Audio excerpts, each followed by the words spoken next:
அந்த அறை முழுவதும் ஒரு மெல்லிய வெளிச்சம் படர்ந்திருந்தது. ரோஜாவும் மல்லிகையும் கலந்து ஒரு மயக்கமான வாசனை காற்றினில் மிதந்தது. சுற்றிலும் சிதறிக் கிடந்த பூக்களும் மெழுகுவர்த்திகளின் அசைந்தாடிக் கொண்டிருந்த ஒளிக்கீற்றும் அந்த சூழலை காதல் மயமாக்கிக் கொண்டிருந்தன.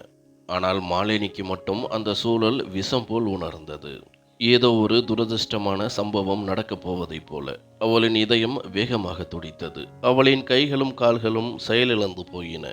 வரவிருக்கும் காதல் தருணங்களை நினைத்து அவளின் இதயம் துடிக்கவில்லை. மாறாக ஒரு பயத்தின் அலை அவளை தாக்கியது. அரவிந்தை பற்றி அவள் இதுவரை எண்ணிய அனைத்தும் அவன் எப்படி நடந்து கொள்வானோ என்ற பயத்தை மட்டுமே அவளுக்குள் ஏற்படுத்தின. தலைகுனிந்தபடி தங்க நிறம் மற்றும் சிவப்பு நிற சேலையை அணிந்து அவள் அமர்ந்திருந்தாள். உள்ளங்கையில் இருந்த வியர்வையை துடைத்துக் கொண்டே இன்றைய இரவு எப்படியாவது நல்லபடியாக முடிய வேண்டும் என்று மனதிற்குள் கடவுளிடம் வேண்டிக் கொண்டாள். ஆனால் அவளுக்கு தெரியாது, இந்த இரவு அவளின் வாழ்க்கையில் ஒரு அழிவை ஏற்படுத்தப் போகிறது என்று. ஒரு மென்மையான பொம்மை போலிருந்த அவளின் இந்த உடல் இன்று அரவிந்தால் நொறுக்கப்படப் போகிறது. திடீரென கதவு திறக்கும் சத்தம் கேட்டது.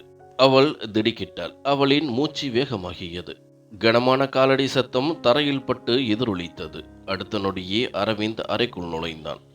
அவனின் வெள்ளை நிற சூட், முழங்கை வரை மடிக்கப்பட்ட கைகள், அகலமான தோள்கள், உயரமான தோற்றம், இறுக்கமான முகம் என அவன் ஒரு இளவரசனைப் போல இருந்தாலும் அவனின் கண்டிப்பான தோற்றம் அவனை ஒரு இரக்கமற்ற மன்னனைப் போல காட்டியது. அவனின் காலடி சத்தம் மாலினியின் இதயத்தை வேகமாக துடிக்க செய்தது. முக்காட்டிலிருந்து அவனை பார்த்த மாலினி அவனின் முகபாவனைகளை பார்த்து பயந்து நடுங்கினாள். அவன் கதவை மூடிய விதத்தை பார்த்த மாலினி அவன் எவ்வளவு கோபத்தில் இருக்கிறான் என்பதை புரிந்து கொண்டாள். சில அடிகள் நடந்து மாலினிக்கு அருகில் வந்த அரவிந்த் அவளுக்கு எதிரே கைகளை கட்டிக்கொண்டு கண்டிப்பான பார்வையுடன் அவளை பார்த்தான். மாலினி தலை நிமிர்ந்து பார்க்கக்கூட துணியவில்லை. அவள் மிகவும் பயந்திருந்தாள்.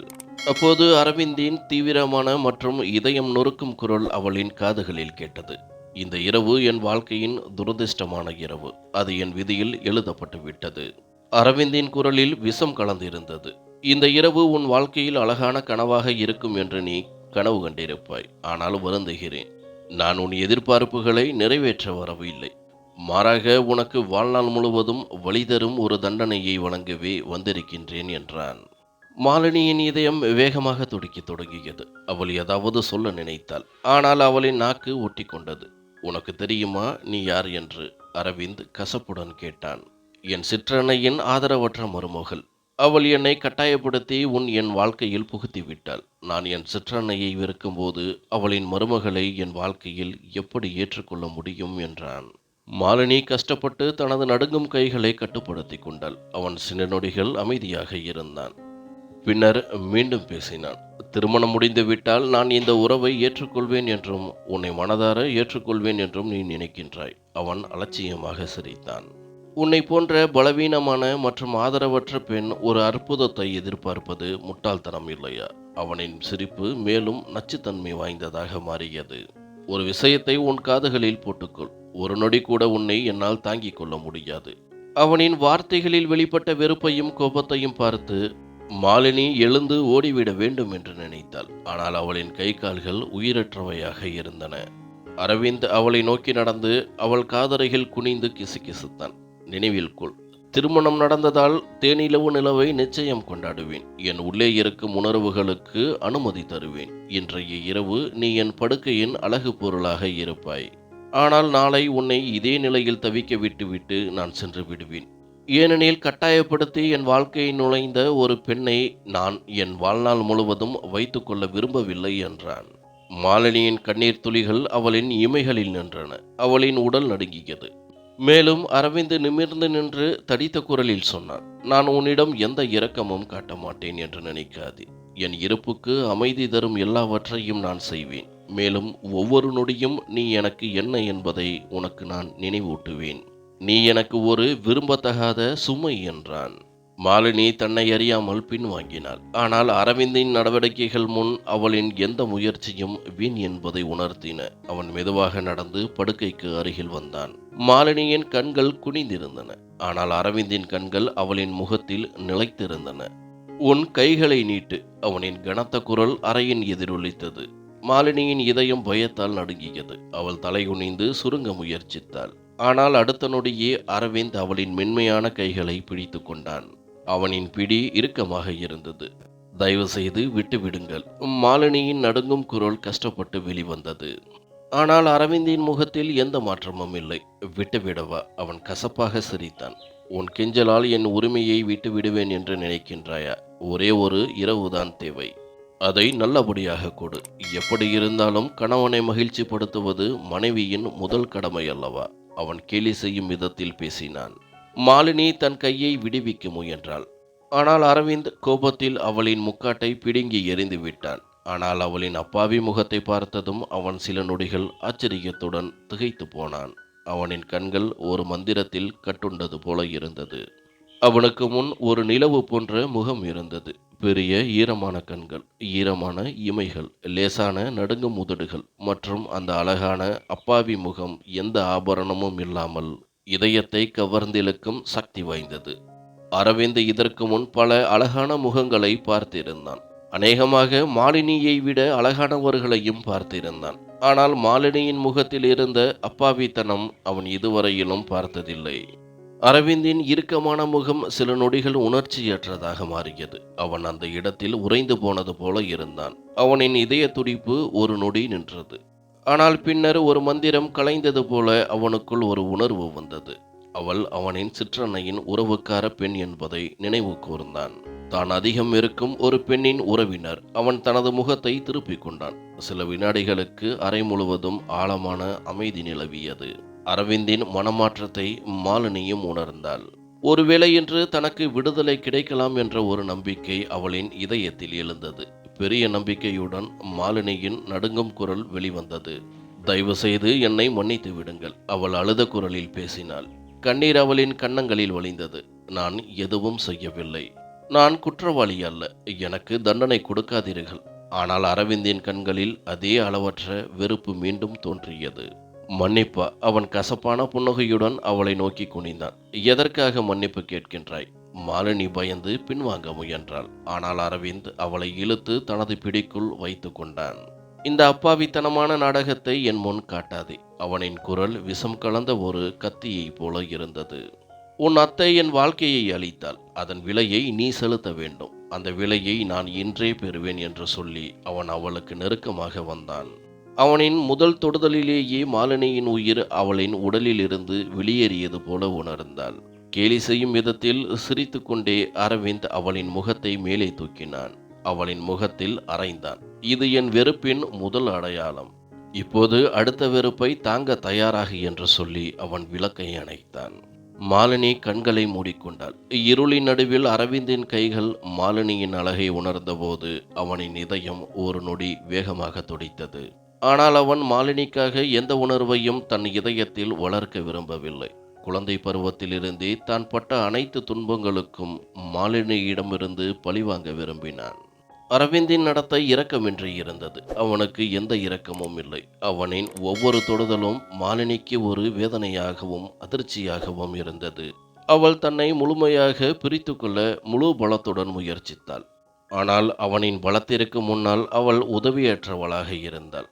போதும், என்னால் தாங்க முடியவில்லை என்றாள். ஆனால் அரவிந்தருக்கு எந்த பாதிப்பும் இல்லை. அவன் தனது சிற்றன்னையின் மீதான வெறுப்பினால் மனித தன்மையை எங்கோ விட்டு வந்திருந்தான். அந்த தருணத்தில் அவன் ஒரு மிருகமாக இருந்தான். அவனின் உரிமைக்கான இரவு அது. அவனது உரிமையை அப்பாவியான ஒரு பெண்ணிடமிருந்து பறித்து கொண்டான். எந்த தவறும் செய்யாத அப்பாவியான அந்த பெண் மாலினி. அவள் தனது தாயின் மறைவுக்கு பிறகு தனது அத்தையின் வீட்டிற்கு வந்திருந்தாள்.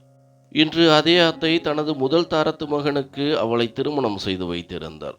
மாலினி எதிர்பார்த்தது போலவே முதலிரவே அவளை அவன் நொறுக்கிவிட்டான். அறையில் அதிகாலையில் லேசான வெளிச்சம் பரவியது. ஆனால் அந்த வெளிச்சம் எந்த மென்மையையும் அல்லது நம்பிக்கையையும் கொண்டு வரவில்லை. இது ஒரு பேரழிவின் அறிவிப்பு. ஒரு பயங்கரமான இரவுக்கு பிறகு அரவிந்த் கண்ணாடி முன்னின்று தனது வெள்ளை சட்டையின் கைகளை மடித்து கொண்டிருந்தான். அவனின் கருப்பு பேண்ட் கரையில்லாமல் இருந்தது. முடி சரியாக இருந்தது. முகம் இறுக்கமாகவும் உணர்ச்சியற்றதாகவும் இருந்தது. சிறிது நேரத்திற்கு பிறகு அவன் கையில் ஒரு பாஸ்போர்ட், விசா மற்றும் ஒரு சூட்கேஸ் இருந்தது. அவன் வெளியே செல்ல முழுமையாக தயாராக இருந்தான். அவன் தனது பார்வையை படுக்கையின் பக்கம் திருப்பினான். மாலினி களைப்படைந்து படுத்திருந்தாள். அவளின் உடல் பலவீனமாக இருந்தது. இரவு முழுவதும் அரவிந்தின் வெறுப்பின் வெறியை அவள் தாங்கிக் கொண்டிருந்தாள். தனது முகத்தில் யாரோ ஒருவரின் பார்வையை உணர்ந்த மாலினி மெதுவாக தனது கண்களை திறந்தாள். அவளது பார்வையும் அரவிந்தின் பார்வையும் சந்தித்த போது அவன் சற்றென்று பார்வையை திருப்பிக் கொண்டான். ஏதோ ஒன்று அவனின் மனதை உறுத்தியது. அந்த மென்மையான பெண்ணிடம் அவன் இப்படி நடந்து கொண்டிருக்க கூடாது என்று அவனது மனசாட்சி குத்தியது. ஆனால் வெறுப்பில் அவன் அவ்வளவு தூரம் மூழ்கியிருந்தான். அவனுக்கு எதுவும் புலப்படவில்லை. அடுத்த நொடியே தனது மனதில் எழுந்த அந்த உணர்வுகளை அவன் அடக்கிக் கொண்டான். பின்னர் தனது சட்டை பையிலிருந்து சில நோட்டுகளை எடுத்து அவள் அருகில் படுக்கையில் வைத்தான். இதுதான் உன் முதல் இரவுக்கான விலை. ஒருவேளை இதுதான் உன் தகுதியும். எப்போதும் அதுதான் இருக்கும் என்றான். அவள் ஏதாவது சொல்ல நினைத்தாள். ஆனால் அவளால் பேச முடியவில்லை. தனது போர்வையால் உடலை சுற்றி கொண்டு தனது தலையை மடியில் வைத்து விம்மி விம்மி அழுதாள். என் தவறு என்ன? ஏன் எனக்கு இந்த தண்டனை? தயவு செய்து என்னை இப்படி விட்டு செல்லாதீர்கள். இந்த உறவுக்கு ஒரு வாய்ப்பு கொடுங்கள். நாம் இருவரும் சேர்ந்து நமது வாழ்க்கையை மகிழ்ச்சியாக மாற்றுவோம். நான் வாக்குறுதி தருகிறேன். உங்கள் வாழ்க்கையில் உள்ள அனைத்து சோகங்களையும் கஷ்டங்களையும் என் அன்பால் குறைத்து விடுவேன். நான் உறவுகளுக்காக ஏங்கிய ஒரு பெண். முழு மனதுடன் உங்களை என் கணவராக ஏற்றுக்கொண்டேன். முழு மனதுடன் இந்த உறவை தொடர விரும்புகிறேன் என்றாள். அவள் உதவியற்றவளாக அரவிந்தை பார்த்தாள். அவனை தடுத்து நிறுத்த விரும்பினாள். இந்த உறவின் பிணைப்புகளை அவனின் கால்களில் பூட்ட விரும்பினாள். ஆனால் அவன் எதையும் கேட்கும் மனநிலையில் இல்லை. அவன், நான் இந்த உறவை தொடர்வதற்கான அனைத்து வாய்ப்புகளையும் உன்னிடமிருந்து பறித்து கொள்ள விரும்புகிறேன். என்றென்றும் உன்னிடமிருந்து விலகிச் செல்கிறேன் என்று சொல்லி அவன் கடைசியாக ஒரு முறை அவளை பார்த்தான். பின்னர் தனது சூட்கேஸை எடுத்துக்கொண்டு கதவை நோக்கி நகர்ந்தான். அவனின் சூக்களின் ஒளி மெதுவாக குறைந்து பின்னர் அறையில் ஒரு முழுமையான அமைதி பரவியது. மாலினி உதவியற்றவளாக அழுது கொண்டிருந்தாள். படுக்கையில் கலைந்து கிடந்த போர்வை அவளின் உதவியற்ற நிலைக்கு சாட்சியாக இருந்தது. அந்த ரூபாய் நோட்டுகள் அவளின் மதிப்பு இழந்ததற்கு சான்றாக இருந்தன. வெளியே காரின் கதவு மூடும் சத்தம் கேட்டது. பின்னர் இன்ஜின் ஒலி எதிரொலித்தது. அடுத்த நொடியே அரவிந்த் தனது புதிய வாழ்க்கையை நோக்கி துபாய்க்கு புறப்பட்டான். மாலினியோ அங்கு தனித்து விடப்பட்டிருந்தார். நொறுங்கி போயிருந்தார். தனிமையும் வலிகளும் மாலினியின் வாழ்க்கை முன்பே நிறமற்றதாக இருந்தது. இப்போது மேலும் நிறம் மங்கி கிடந்தது. நாட்களும் இரவுகளும் தங்கள் வேகத்தில் கடந்தன. ஆனால் அவளுக்கு தன் உணர்வு நிலை கூட தெரியவில்லை. 2 மாதங்களுக்கு பிறகு அறையில் லேசான வெளிச்சம் பரவியது. ஆனால் உள்ளே அமர்ந்திருந்த மாலினிக்கு அந்த வெளிச்சம் பயனற்றதாகவே தெரிந்தது. அவள் ஜன்னல் அருகில் ஒரு உயிரற்ற சிலை போல அமர்ந்திருந்தாள். அவளின் கண்கள் வெறுமையில் நிலைத்திருந்தன. முகம் வாடி போயிருந்தது. உடல் ஏதோ ஒரு தெரியாத சுமையின் கீழ் நொறுங்கி போயிருந்தது. 2 மாதங்கள் கடந்து விட்டன. ஆனால் அவளின் நிலை இப்படியே இருந்தது. ஒருவேளை முன்பை விடவும் மோசமாக இருந்தது. அவளின் கண்களுக்கு முன் நடந்த அந்த இரவு ஒரு பயங்கரமான காட்சியைப் போல மீண்டும் மீண்டும் தோன்றியது. அந்த கதவு திறக்கும் சத்தம், அந்த இரக்கமற்ற கண்கள், அந்த விஷம் நிறைந்த வார்த்தைகள். பின்னர் அவளின் சுயமரியாதை சிதைக்கப்பட்ட அந்த காட்டு மிராண்டித்தனமான தருணங்கள். அவள் துடித்து போனாள். அழுது கொண்டிருந்தாள். ஆனால் அரவிந்த் ஒரு நொடி கூட இரக்கம் காட்டவில்லை. பின்னர் அவளை நிரந்தரமாக விட்டு சென்று விட்டான். அவளின் இதயம் வேகமாக துடிக்கத் தொடங்கியது. மூச்சு திணறியது. நெற்றியில் வியர்வை துளிகள் தோன்றின. பின்னர் அவளுக்கு தலையில் கடுமையான வலி ஏற்பட்டது. மாலினி துடித்து தலையை அசைத்தாள். இல்லை, அவள் இதையெல்லாம் நினைத்து பார்க்க விரும்பவில்லை. ஆனால் அந்த தருணங்கள் ஒரு பேயைப் போல அவளின் மூளையை தாக்கின. அதே வலி, அதே அவமானம், அதே உதவியற்ற நிலை, அதே அரவிந்த். இல்லை இல்லை, கடவுளுக்காக வேண்டாம் என்று சொல்லி அவள் திடீரென தனது தலையில் கை வைத்து கொண்டு சத்தமாக அலறினாள். அவளின் குரலில் அவ்வளவு வேதனை இருந்தது. சுவர்களும் நடுங்கியிருக்கும். வேண்டாம், என்னை விட்டுவிடுங்கள். நான் எதுவும் செய்யவில்லை. என்னை விட்டுவிடுங்கள். அவள் கத்தி அழுதாள். துடித்தாள். அவளின் விம்மல்கள் அறைக்கு வெளியே கூட எதிரொலித்தன. லாஞ்சில் அமர்ந்திருந்த ராதிகா தேவி தனது டீ கோப்பையை மேஜையில் வைத்துவிட்டு பதற்றத்துடன் மேலே ஓடினார். கதவை திறந்து உள்ளே நுழைந்தபோது அவர் கண்ட காட்சி அவரின் இதயத்தை கிழித்து போட்டது. மாலினி தரையில் முழங்காலிட்டு அமர்ந்திருந்தாள். தனது 2 கைகளையும் தலையில் வைத்து அழுதபடி இருந்தாள். கண்களிலிருந்து கண்ணீர் வெள்ளம் போல் பெருகியது. அவள் ஒரு உதவியற்ற பறவையைப் போல துடித்துக் கொண்டிருந்தாள். ராதிகா தேவி தன்னையும் அறியாமல் அவளை நோக்கி ஓடினார். ஆனால் அவர் அவளை தொட முயன்றபோது மாலினி தன்னை வேகமாக பின்வாங்கி கொண்டாள். அரவிந்த், கடவுளுக்காக இதை செய்யாதே, என்னை தொடாதே. ராதிகா தேவியின் இதயம் யாரோ ஒருவரின் பிடியில் சிக்கிக் கொண்டது போல் இருந்தது. அவர்களின் கண்கள் கலங்கின. மாலினி, என் செல்லமே, நான் தான் உன் அத்தை, அவர் மென்மையாக சொன்னார். ஆனால் மாலினியின் கண்கள் பயத்தால் விரிந்திருந்தன. என்னை அடிக்காதே, தயவு செய்து என்னை தொடாதே. அவள் கைகளை கூப்பி கெஞ்சினாள், ஒரு குற்றவாளி இரக்கத்திற்காக கெஞ்சுவதைப் போல. ராதிகாவின் பொறுமை உடைந்தது. அவர் முன்னேறி சென்று அவளை இறுக்கமாக அணைத்து கொண்டார். போதும் என் செல்லமே, எதுவும் ஆகவில்லை. இங்கு யாரும் இல்லை. நான் உன்னுடன் இருக்கின்றேன் என் உயிரே. மாலினியின் உடல் லேசாக அசைந்தது.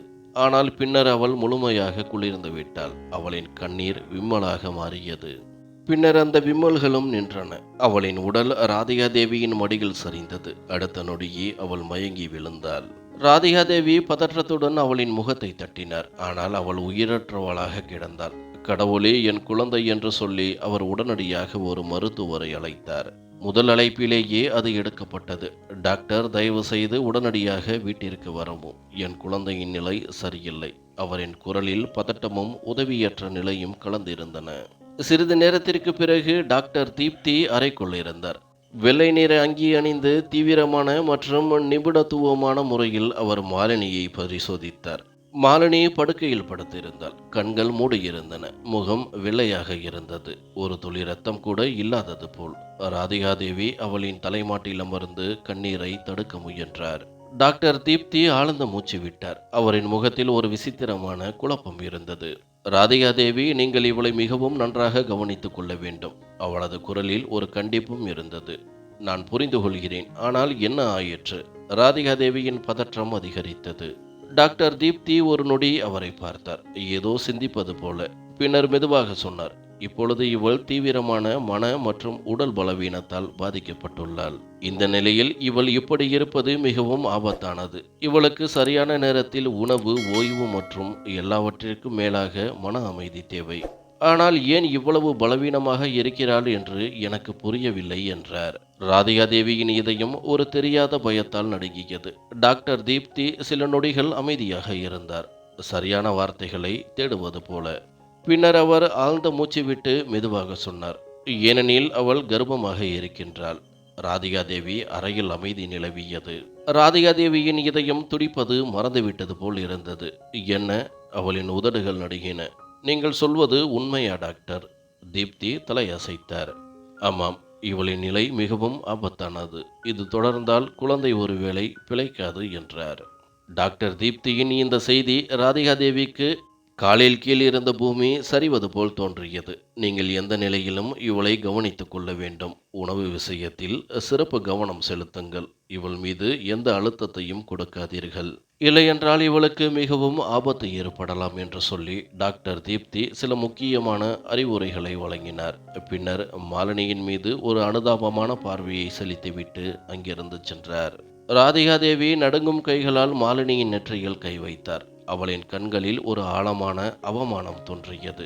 அவளின் குரல் ஒரு கிசுகிசுப்பாக இருந்தது. என் குழந்தை, நீ என் பாவங்களுக்கு பலியாகிவிட்டாய். அவளின் கண்களுக்கு முன் அவளது கடந்த காலம் வந்தது. அதே அரவிந்தின் குழந்தை பருவம். அதே நேரம் அவனின் சிற்றன்னையாக அவளால் கொடுமைப்படுத்தப்பட்டான்.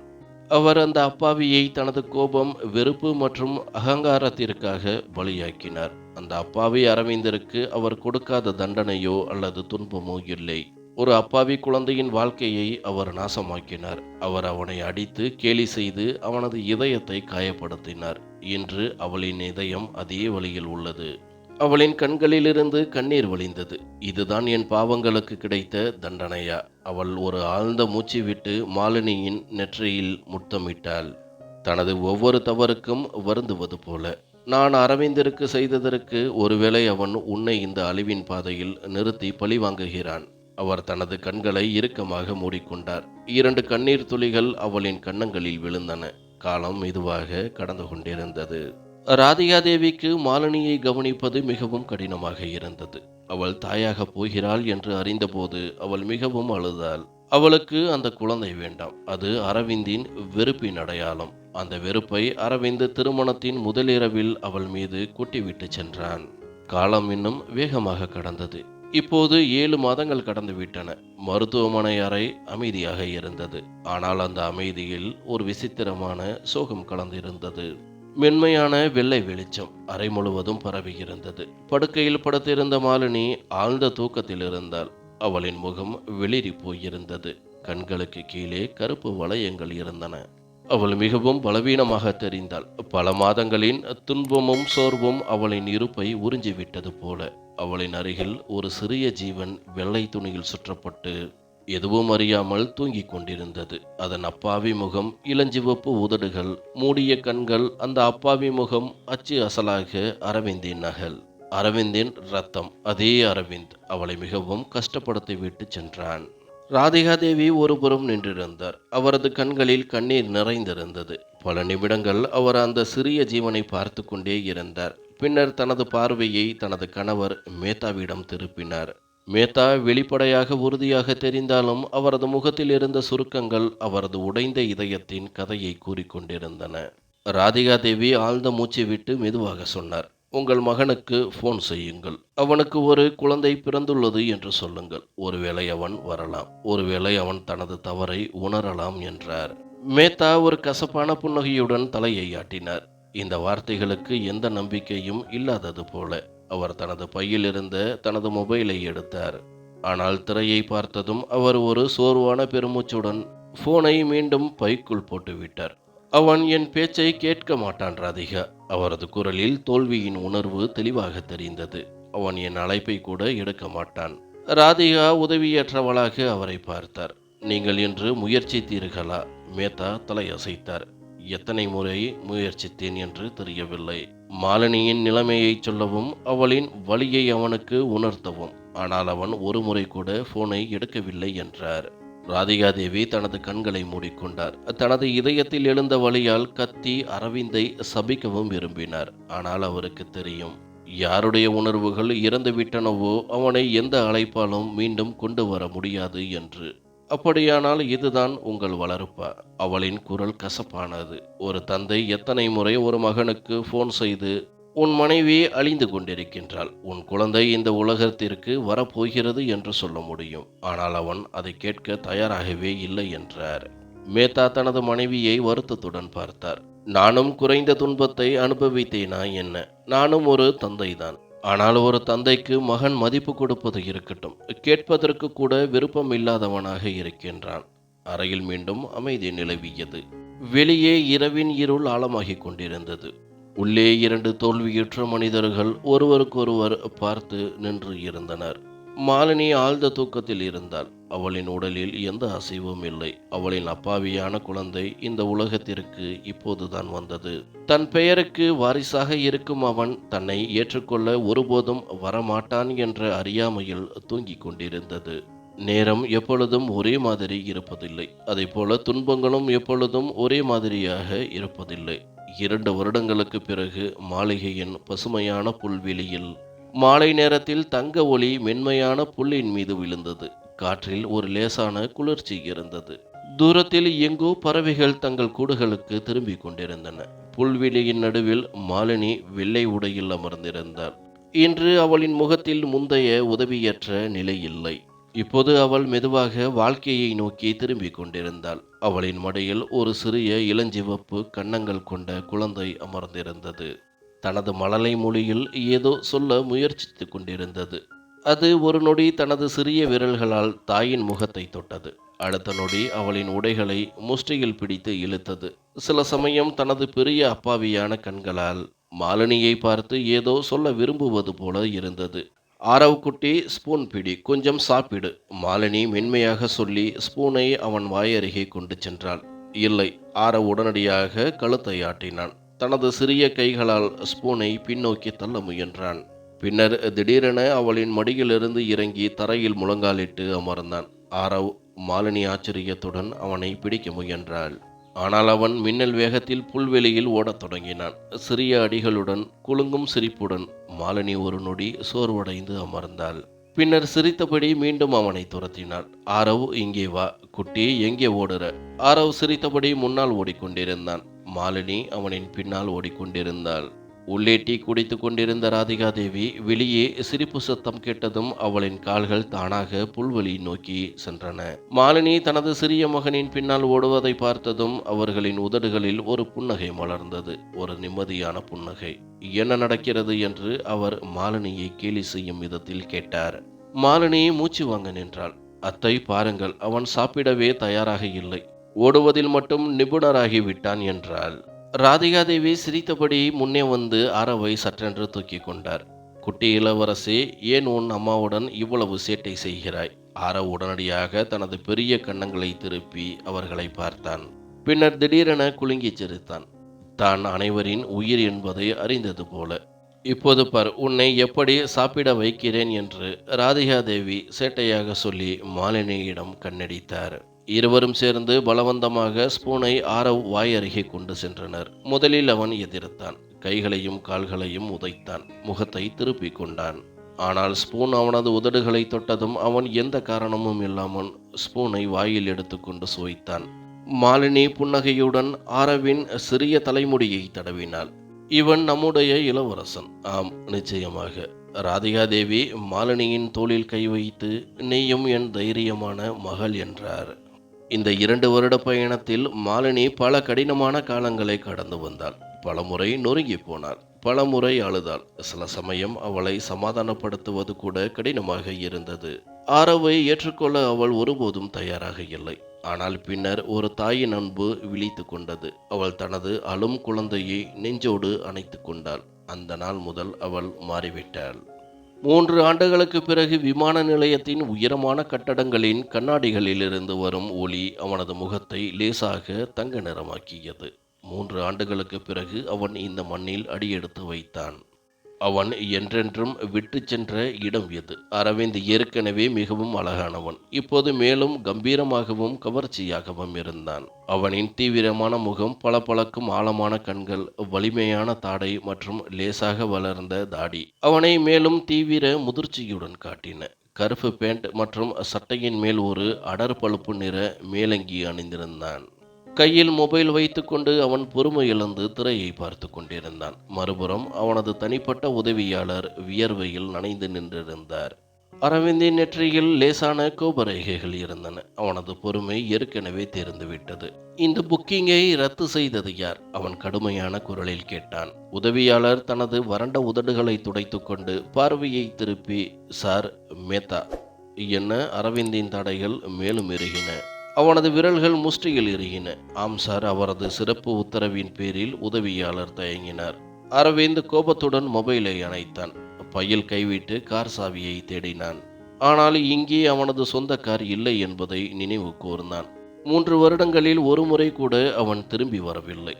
தான் வளர்ந்த தனது குழந்தை பருவமும் குடும்பமும் இருந்த இந்த மண்ணுடன் ஒரு முறை கூட இணைய முயற்சிக்கவில்லை. அவன் கடுமையான முகத்துடன் வெளியேறினான். விமான நிலையத்திற்கு வெளியே வந்ததும் ஒரு லேசான குளிர்ச்சி அவனை வரவேற்றது. ஆனால் அவனது உள்ளே ஒரு நெருப்பு எரிந்து கொண்டிருந்தது. அவன் சாலையில் நின்றிருந்த டாக்ஸிகளை பார்த்தான். பின்னர் ஒன்றை கையசைத்து நிறுத்தினான். ஓட்டுநர் உடனே காரை நிறுத்தினார். எங்கே ஐயா? மேத்தா மாளிகை. ஓட்டுநர் ஒரு கணம் அரவிந்தை பார்த்து அவனை அடையாளம் காண முயற்சிப்பது போல ஆச்சரியத்துடன் பார்த்தார். பின்னர் தலையை ஆட்டி கதவை திறந்தார். அரவிந்த் காரில் அமர்ந்ததும் ஒரு நீண்ட மூச்சு விட்டு இருக்கையில் சாய்ந்தான். துபாயின் வணிக வாழ்க்கை அவனது ஆளுமைக்கு மேலும் தீவிரத்தை சேர்த்திருந்தது. ஆனால் எங்கோ அவனது இதயத்தின் ஒரு மூலையில் ஒரு வெறுமை இருந்தது. அதை அவனாலேயே உணர முடியவில்லை. காரின் கண்ணாடி வழியாக வெளியே பார்த்து கொண்டே அவன் தனக்குள்ளே கிசுகிசுத்தான். ஒருவேளை இங்கே வந்தது என் தவறு. ஆனால் விதி அவனை ஒரு பெரிய நோக்கத்திற்காக இங்கே கொண்டு வந்திருந்தது. மாளிகையில் அவனது கடந்த காலம் மட்டுமல்ல, அவனது எதிர்காலமும் அவனுக்காக காத்திருக்கிறது என்பதை அவன் அறியாமல் இருந்தான். அவனது இரத்தம், அவனது வெறுப்பு மற்றும் இரக்கமற்ற தன்மையின் கலவையாக ஒரு சிறிய ஜீவன் இருந்தது. அதன் சிரிப்பில் ஒருவேளை அரவிந்த் இழந்திருந்த மென்பை இருந்தது. மாளிகையின் கனமான இரும்பு வாயிலில் கார் நின்றபோது காவலர் சற்றென்று கதவை திறந்தார். ஆனால் அடுத்த நொடி அவருக்கு முன் நின்றிருந்த நபரை பார்த்து அவரது கண்கள் ஆச்சரியத்தால் விரிந்தன. 3 ஆண்டுகளுக்கு முன்பு என்றென்றும் இந்த மாளிகையை விட்டு சென்ற மனிதன் இன்று இரவின் இந்த நேரத்தில் திடீரென திரும்பி வந்திருந்தான். ஒரு நிறைவடையாத கனவின் தொலைந்து போன கதாபாத்திரம் திரும்பியது போல. அரவிந்த் காவலரை ஒரு மேலோட்டமான பார்வையில் பார்த்துவிட்டு எந்தவித எதிர்வினையும் இன்றி உள்ளே நுழைந்தான். அவனது தனிப்பட்ட உதவியாளர் அமைதியாக அவனுக்கு பின்னால் நடந்தார். விருந்தினர் அறையில் சென்று ஓய்வெடு, காலையில் சந்திப்போம், அவன் தனது உதவியாளரிடம் அலட்சியமான குரலில் சொன்னான். பின்னர் தனது அறையை நோக்கி நடந்தான். அங்கே எப்போதும் போல தனிமை மட்டுமே இருக்கும் என்று அவன் உறுதியாக நம்பினான். அவன் கதவருகே சென்றான். லேசாக அதை தள்ளினான். உள்ளே அடியெடுத்து வைத்ததும் மங்கலான வெளிச்சத்தில் ஒரு மென்மையான பெண் உருவம் தெரிந்தது. அவள் படுக்கையில் கனவுலகில் மூழ்கியிருந்தாள். அரவிந்தின் சுவாசம் ஒரு நொடி நின்றது. மாலினி. அவனது இதயம் ஒரு விசித்திரமான விதத்தில் துடித்தது. அவன் கஷ்டப்பட்டு ஒரு அடி எடுத்து வைக்க இருந்தான். திடீரென படுக்கையில் இருந்தவள் லேசாக அசைந்தாள். அவள் ஏதோ சத்தம் கேட்டு விழித்தாள். மாலினி கண்களை தேய்த்து கொண்டு சுற்றிலும் பார்த்தாள். பின்னர் அவளின் பார்வை அவளுக்கு முன் நின்றிருந்த நபரின் மீது பட்டதும் அவளின் உடல் முழுவதுமாக இறுகியது. மூச்சு நின்றுவிட்டது. இதய துடிப்பு வேகமாகியது. அது ஒரு மாயை என்று நினைத்து அவள் மீண்டும் இமைகளை மூடி திறந்தாள். ஆனால் அவளுக்கு முன் நின்று இருந்தது உண்மையிலேயே அரவிந்துதான். அவளது கணவன். அவனை 3 ஆண்டுகளுக்கு முன்பு தனது இதயத்திலிருந்தும் வாழ்க்கையிலிருந்தும் தூக்கி எறிந்து விட்டார். ஆனால் இன்று அவன் அவளுக்கு முன் வந்து நின்று இருந்தான். அந்த இரவின் வலி, அவமானம் அவளுக்கு மீண்டும் நினைவுக்கு வந்தது. அவள் பயந்த கண்களால் அரவிந்தை பார்த்தாள். அதே சமயம் அரவிந்தின் கண்கள் அவள் மீது நிலைத்திருந்தன. ஆனால் திடீரென அவனின் பார்வை மாலினிக்கு அருகில் படுத்திருந்த ஒரு சிறிய அப்பாவியான ஜீவனின் மீது பட்டது. அரவிந்தின் பார்வை 2 அடிகள் முன்னேறி சென்று நின்றது. ஆனால் மாலினி பயத்தால் மேலும் பின்வாங்கிச் சென்றாள். அவளின் கண்களில் ஒரு கெஞ்சும் பார்வை இருந்தது. அவளின் கைகள் நடுங்கின. ஆனால் அரவிந்தின் முழு கவனமும் இப்போது படுக்கையில் படுத்திருந்த அந்த அப்பாவி முகத்தின் மீது இருந்தது. யார் இது? அவனின் குரல் குளிர்ந்திருந்தது. ஆனால் அதில் தெரியாத ஒரு நடுக்கம் இருந்தது. அவன் கேட்ட கேள்விக்கு அவனும் பயப்படுவது போல. மாலினியின் நாக்கு பூட்டப்பட்டு விட்டது போல் இருந்தது. அவளின் உதடுகள் நடுங்கின. ஆனால் அவளால் எதுவும் சொல்ல முடியவில்லை. அரவிந்தின் முகத்தில் பல உணர்வுகள் மாறிக்கொண்டிருந்தன. மாலினி அவனின் நிலை என்ன என்பதை புரிந்து கொள்ளவே முடியவில்லை. அறையில் ஒரு மரண அமைதி நிலவியது. ஆனால் அரவிந்தின் இதயத்தில் ஒரு புயல் எழுந்து நின்றது. அவன் ஆவலுடன் முன்னேறினான். அவனின் கண்கள் மாலினியிடமிருந்தும் அந்த சிறிய ஜீவனிடமிருந்தும் மாறி மாறி சென்றன. யார் இது? அவனின் குரல் மெதுவாக இருந்தது. ஆனால் விஷத்தில் மூழ்கியது போல் இருந்தது. உள்ளே ஒரு எரிமலை வெடித்து கொண்டிருப்பதைப் போல. மாலினியின் சுவாசம் நின்றது. அவள் அரவிந்தின் கண்களில் எரிந்து கொண்டிருக்கும் தீப்பொறியை பார்த்து பயந்து மேலும் பின்வாங்கினாள். நான் கேட்டேன், இது யார்? இந்த முறை அவனின் குரல் இன்னும் கடுமையாகவும் கேள்வியின் அழுத்தம் இன்னும் ஆழமாகவும் இருந்தது. மாலினியின் கண்கள் தரையில் இருந்தன. அவள் விரும்பியும் கூட பேச முடியவில்லை. அரவிந்தின் பொறுமை உடைந்தது.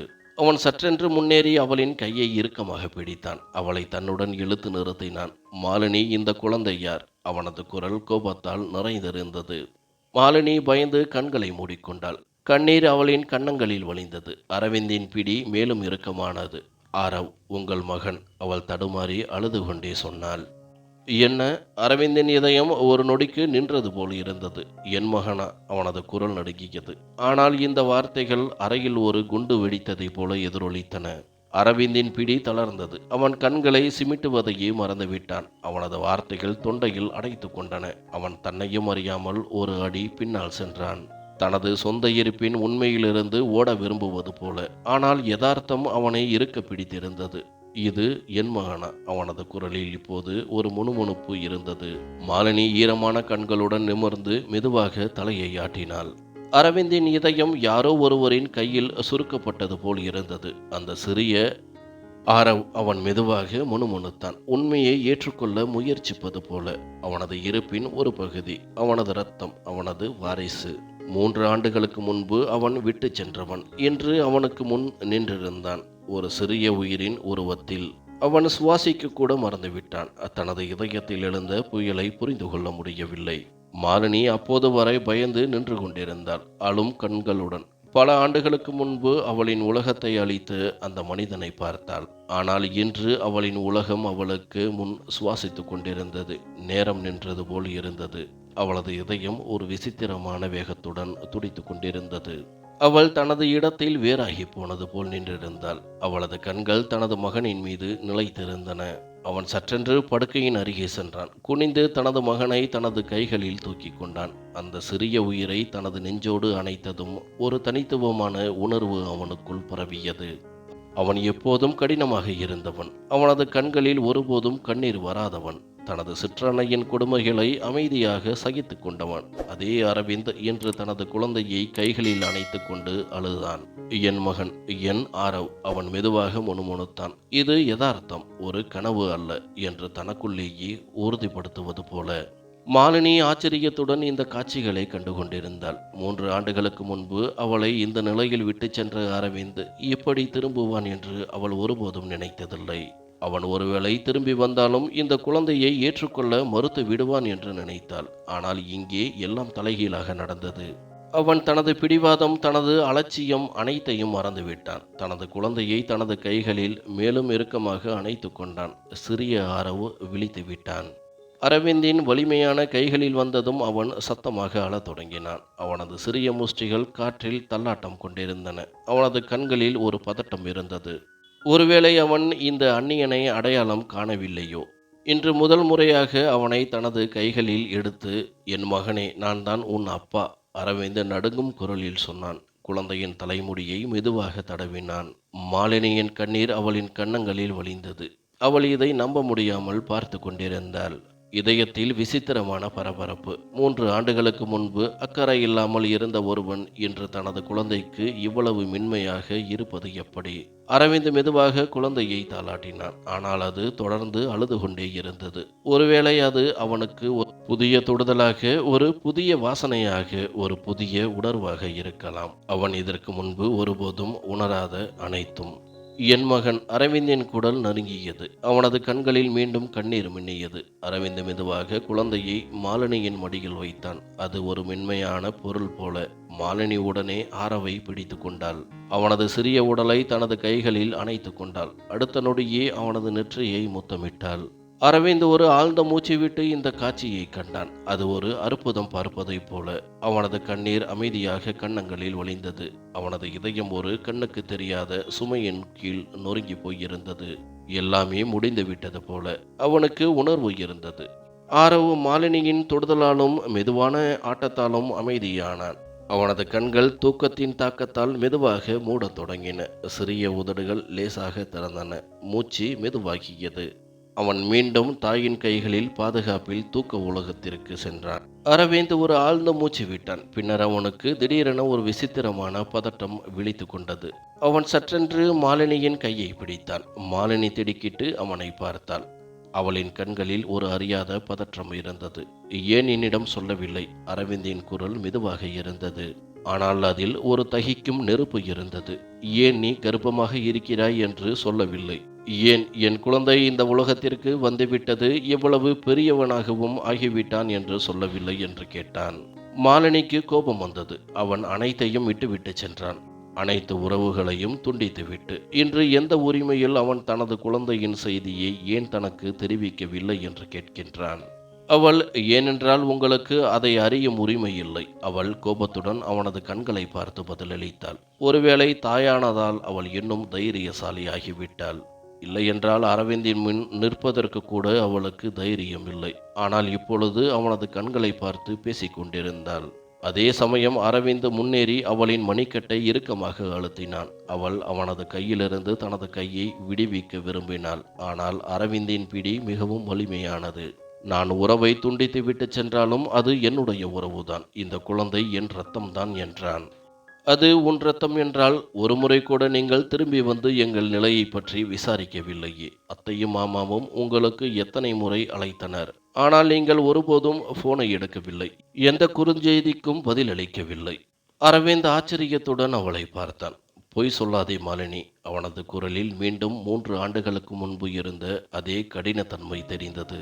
மாலினியின் இதயம் ஒரு நொடிக்கு நின்று விட்டது போல உணர்ந்தாள். அவள் 3 ஆண்டுகளுக்கு முன்பு அவளை நொறுக்கிவிட்டு சென்ற அதே அரவிந்து தான் இவன். அதே கண்டிப்பு, அதே இரக்கமற்றவன். நான் பொய் சொல்லவில்லை. மாலினியின் குரல் நடுங்கியது. நாங்கள் சொல்ல முயற்சித்தோம். ஆனால் நீங்கள் எங்களுக்கு வாய்ப்பு கொடுக்கவில்லை. நீங்கள் தானாகவே எல்லாவற்றையும் புறக்கணித்தீர்கள். இப்போது என் மீது பழி போடுகிறீர்கள். அரவிந்தின் இதயம் ஒரு நொடிக்கு தடுமாறியது. ஒருவேளை அவன் தானே எல்லாவற்றையும் புறக்கணித்து விட்டானா? ஒருவேளை அவன் அவ்வளவு குருடனாக இருந்தானா? பின்னால் இவ்வளவு பெரிய விஷயம் நடந்துவிட்டது என்பதை உணர முடியாமல். நான் தானாக திரும்பி வரவில்லை என்றால் நீ என் மகனை பற்றி வாழ்நாள் முழுவதும் சொல்லவே மாட்டாயா? அவன் கசப்புடன் கேட்டான். மாலினி ஒரு நொடிக்கு தனது கைகளில் தூங்கிக் கொண்டிருந்த ஆராவை பார்த்தாள். அவளின் இதயம் துடித்தது. நீங்கள் உண்மையிலேயே எங்களை பற்றி தெரிந்து கொள்ள விரும்பியிருந்தால் நீங்களே திரும்பி வந்து இருப்பீர்கள். அரவிந்த், நான் யாருடைய வழியிலும் சுவர் எழுப்பவில்லை. அந்த சுவரை நீங்கள் தான் கட்டினீர்கள். அவள் பேச ஆரம்பித்ததும் நிற்கவில்லை. அரவிந்தை எதிர்கொள்ள தனக்கு அவ்வளவு தைரியம் இல்லை என்று அவளுக்கு தெரியும். ஆனால் ஒருவேளை அவளின் நிலைமையுடன் போராடி போராடி அவள் சோர்வடைந்து விட்டதால் தான் அவளால் பேச முடிந்தது. அரவிந்த் ஆழ்ந்த மூச்சு விட்டு அமைதியாக இருந்தான். அவன் ஏதாவது சொல்ல நினைத்தான். ஆனால் அந்த தருணத்தில் அவனது வார்த்தைகள் அவனை கைவிட்டன. அவன் தனது மகனை ஆழ்ந்து பார்த்துவிட்டு ஏதோ நினைத்து கொண்டு அறையிலிருந்து வெளியேறினான். மேத்தா மாளிகையின் காலை நேரம் எப்பொழுதும் போல அமைதியாக இருந்தது. டைனிங் டேபிளில் ராதிகா தேவியும் மேத்தா அவர்களும் அமைதியாக காலை உணவை உண்டு கொண்டிருந்தனர். அவர்களின் முகங்களில் கடந்த காலத்தின் சோர்வும் ஆழமான கோடுகளும் இருந்தன. திடீரென கதவு பக்கம் ஒரு சத்தம் கேட்டது. இருவரும் நிமிர்ந்து பார்த்தனர். எதிரே உள்ள காட்சியை பார்த்ததும் அவர்களின் உடல் முழுவதும் ஒரு உணர்வு பரவியது. அரவிந்த் மேத்தா வெள்ளை நிற குர்தா பைஜாமா அணிந்து மிகவும் கம்பீரமான தோரணையில் உள்ளே வந்தார். அமைதியாக டைனிங் டேபிளில் அமர்ந்து தனது தட்டில் காலை உணவை எடுத்துக்கொண்டார். மென்மையாக ஒரு பரோட்டா துண்டை எடுத்து வாயில் வைத்து டீ கோப்பையை உதட்டில் வைத்தார். இது அவரது தினசரி பழக்கம் என்பது போல. நீ திரும்பி வந்துவிட்டாயா? மேத்தா அவர்களின் குரல் உள்ளே இருந்த பயத்தை வெளிப்படுத்தியது. 3 ஆண்டுகளுக்கு முன்பு திரும்பி பார்ப்பதற்கு கூட விருப்பம் இல்லாத அதே அரவிந்த் தான் இவன் என்று அவர்களுக்கு நம்ப முடியவில்லை. அரவிந்த் விருப்பமில்லாமல் டீயை ஒரு வாய் அருந்தி மிகவும் சாதாரணமாக சொன்னான். நான் வந்துவிட்டேன். இப்போது என் மனைவியையும் மகனையும் அழைத்து கொண்டு போகவும் போகிறேன். இதை கேட்டு ராதிகா தேவியின் முகம் சிவந்தது. அவள் உடனே நிமிர்ந்து உட்கார்ந்தாள். கண்களில் கோபத்தின் தீப்பிழம்புகள் இருந்தன. தேவையில்லை, அவள் கசப்புடன் சொன்னாள். 3 வருடங்களாக நீ திரும்பி பார்க்காத போது இப்போது என் மருமகளையும் பார்க்க வேண்டிய அவசியமில்லை. அவளுக்கு விவாகரத்து கொடுத்துவிட்டு அவளை எங்களுடன் விட்டுவிடு. அரவிந்தின் கை டீ கோப்பையில் நின்றது. அடுத்த நொடி முழு டைனிங் டேபிளும் சத்தமாக புரட்டப்பட்டது. டீ பாத்திரங்கள் தரையில் விழுந்தன. தட்டுகள் உடைந்தன. காலை உணவுகள் சிதறின. ராதிகா தேவி பயந்து தனது இடத்தில் உறைந்து போனார். அவளின் மூச்சு நின்றது. கண்களில் அளவற்ற பயம் தெரிந்தது. நான் இப்போது 10 வயது அரவிந்து இல்லை. உங்கள் அடியாலும் உங்கள் சத்தத்தாலும் பயப்படுவதற்கு. அவனது குரல் அவ்வளவு எதிரொலித்தது. முழு மேத்தா மாளிகையும் நடுங்கியது. நான் இப்போது 28 வயது அரவிந்த். ஒரு நொடியில் உங்களை நசுக்கி விடுவேன். ராதிகா தேவியின் கைகள் நடுங்கின. அவளின் உதடுகள் லேசாக நடுங்கின. ஆனால் ஒரு வார்த்தை கூட வெளியே வரவில்லை. மேத்தா உடனே முன்னேறி அரவிந்தின் கையை பிடித்தார். அரவிந்த், இது என்ன நாகரீகம்? அரவிந்த் ஒரு நொடியில் தனது கையை விடுவித்து நேராக அவரை பார்த்தான். அநாகரிகமா? அவனது குரலில் விஷம் கலந்திருந்தது. அநாகரிகம் என்றால் நான் அமைதியாக உங்கள் பேச்சை கேட்டு என் மனைவியையும் மகனையும் விட்டுவிட்டு சென்றிருந்தால் அதுதான் அநாகரிகம் என்றான். மேத்தா உதவியற்றவராக ராதிகாவை பார்த்தார். அவள் இன்னும் அதிர்ச்சியில் அமர்ந்திருந்தாள். அவளின் முகம் அரவிந்தின் கோபத்திற்கு முன் வெளுத்து போயிருந்தது. இப்போது என்ன நடந்தாலும் என் வழியில்தான் நடக்கும். அரவிந்தின் குரல் மெதுவாக ஆனால் எதிரொலித்தது. நான் என் மனைவிக்கு விவாகரத்து கொடுக்க மாட்டேன். யாரின் பேச்சையும் கேட்டு அவளை விட்டுவிட மாட்டேன் என்று சொல்லி அவன் நடுங்கும் ராதிகா தேவியை ஒரு முறை பார்த்துவிட்டு பெரிய அடிகளுடன் அங்கிருந்து வெளியேறினான். பின்னர் அவன் சொன்னது போலவே தனது தனிப்பட்ட உதவியாளர் மூலம் அவன் 15 நாட்களுக்குள் அனைத்து வேலைகளையும் முடித்தான். தனது மனைவிக்கும் மகனுக்கும் பாஸ்போர்ட், விசா அனைத்தையும் தயார் செய்து அவர்களை துபாய்க்கு அழைத்துச் சென்றான். மாலினி மிகவும் எதிர்த்தாள். அவள் மிகவும் அழுதாள். நான் வரமாட்டேன் என்று திட்டவட்டமாக மறுத்துவிட்டாள். 3 ஆண்டுகளுக்கு முன்பு அவளை விட்டு சென்ற அந்த மனிதன் இப்போது ஏன் திரும்பி வந்தான்? இப்போது ஏன் உரிமை கொண்டாட வந்தான்? எந்த விஷயத்திற்காக மிரட்டி பேசினான்? ஆனால் அவன் அரவிந்த். முன்பு ஒருபோதும் யாருடைய பேச்சையும் கேட்கவில்லை. இப்போதும் கேட்கவில்லை. அவன் துபாய் பிளாட்டிற்குள் நுழைந்தபோது முழு பிளாட்டும் அமைதியாக இருந்தது.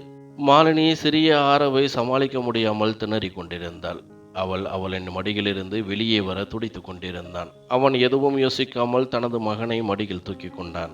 அவன் தெரியாத தொடுதலை உணர்ந்து அவன் மீண்டும் சத்தமாக அழுதான். அரவிந்த் அவனை கடுமையாக பார்த்தான். கோபத்துடன் சொன்னான், உன் அம்மா கூட என்னை இவ்வளவு தொந்தரவு செய்ததில்லை.